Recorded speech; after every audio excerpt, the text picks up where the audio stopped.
Hello, beautiful people. How are you doing? So today I'm going to be showing you how to make your WhatsApp status vertical and not horizontal. You're getting a whole lot of complaints. Oh, I don't want my WhatsApp status horizontal. It's hard going backward and forward. So I'm going to show you right now. Tap on the channels that you're following. The top right button, there's an unfollow button. Tap on it. Yes, unfollow. Go back. Tap on another channel. Top right button, unfollow. Then go back. You can unfollow as much channels that you are engaged in. Another channel down, tap on the top right button, unfollow. You can now go back.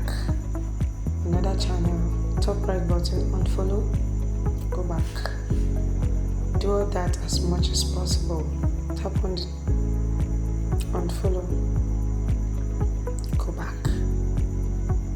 The last channel now, tap on the unfollow button,